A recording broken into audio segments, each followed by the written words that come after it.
What if I told you that some of history's biggest secrets aren't written in some dusty old book, but are actually cast in bronze?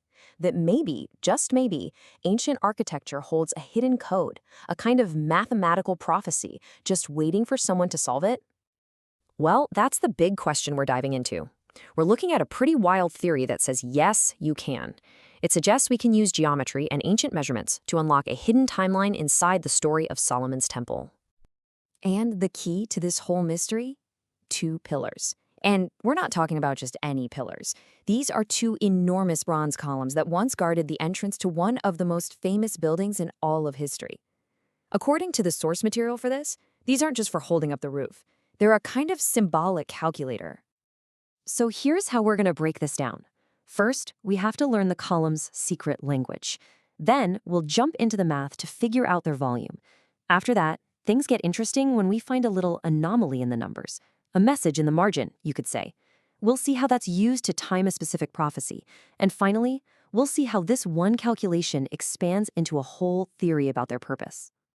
Okay, first things first. Before we can even touch a calculator, we need to understand the unique language and the symbols that the author of this theory is using. It's kind of like learning the key to a cipher before you can crack the code. So the most fundamental unit here is the cubit. Now, historically, that's a unit of length, right? It's about the distance from your elbow to your fingertips. But in this theory, it gets a second and absolutely crucial meaning. The author suggests that 1 cubit of height can also represent 1 year of time. This is a huge interpretive leap, and it's the idea that turns architectural plans into a prophetic timeline. Everything else builds on this. Next up, who do these columns actually represent? Well, according to this theory, they are a physical symbol for the 144,000, that specific group of people mentioned in the book of Revelation. The idea is that the column's size and volume are meant to encode information all about their ministry. And finally, the ox. Now, this symbol comes from a description of a different bronze object at the temple, a huge basin held up by oxen. And the key phrase here is that there were 10 in a cubit. The author interprets the ox, a beast of burden, as a symbol for a spiritual worker, a teacher. And this gives us a really important conversion factor that we're going to need for the math. 1 linear cubit is symbolically equal to 10 teachers. All right, so we've got our symbols defined, we're ready for the math. Let's see how the author of this theory translates these ancient structures into actual hard numbers. The whole calculation really breaks down into 3 main parts. First, you calculate the volume of the 2 main columns, which the Bible describes as hollow cylinders. Second, you add the volume of the 2 big, hollow spheres called capitals that sat right on top. And third, you add in the tiny volume from the 400 pomegranate decorations that are also mentioned in the text. So when the author plugs in all the numbers, using the dimensions from the Bible and the formulas for cylinders and spheres, the grand total comes out to 145.8707 cubic cubits of bronze. But here's the thing, and this is what's so fascinating. This number is considered wrong. Not a mistake in the math, but deliberately wrong. And this little discrepancy, this anomaly, is really the heart of the entire theory.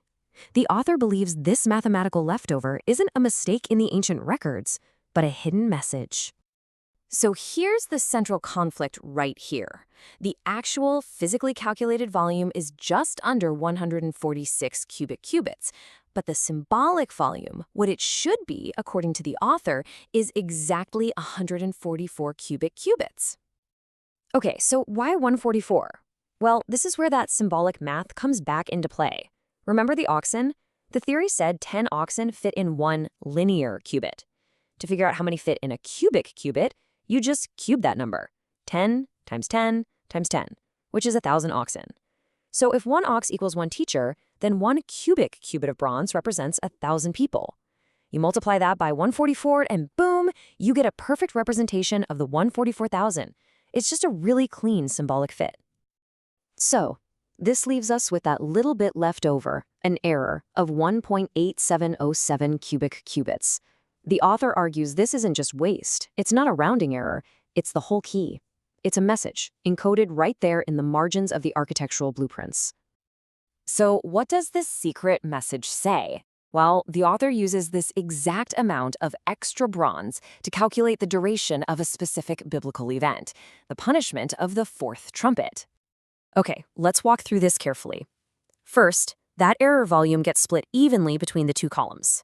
Then, using the formula for the volume of a cylinder, the author works backwards to figure out what height that tiny amount of bronze would take up, and it comes out to about 0.845 cubits. Now remember, our very first rule, 1 cubit of height equals 1 year. So 0.845 cubits of height translates directly to 0.845 years.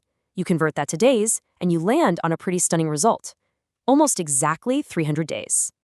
The theory then takes that 300-day period and slots it into a larger prophetic framework known as time, times, and half a time. This is interpreted as a 3.5-year cycle. It starts with 1 year of grace, then comes 2 years of punishment, which is where our 300 days fit in. And it all ends with a final 6 months of recovery. But the theory doesn't just stop with this one-time calculation. Believe it or not, the author finds symbolic meaning in pretty much every single aspect of the column's design. For example, the fact that they were hollow is seen as a clue that they could have worked like giant chimneys, creating a cloud of vapor during the day and reflecting the altar's fire at night. The very shape of the columns is interpreted as an abstract sculpture of a priest. Even the part that was buried underground, 12 cubits of it, is seen as symbolizing 12 years of preparation. So in the end, the author concludes that every last detail, from the total volume of bronze all the way down to the shape of the decorations, serves a purpose. It all fits together into what they see as a perfectly coherent and faithful mathematical model of biblical prophecy. Look, whether you see this as a divinely inspired code or just a really remarkable exercise in creative interpretation, it definitely forces you to look at the world a little bit differently, right? It leaves us with one final, pretty fascinating question. What other complex messages, mathematical or otherwise, might be hiding right out there in plain sight, just waiting for somebody to find the right key to decode them?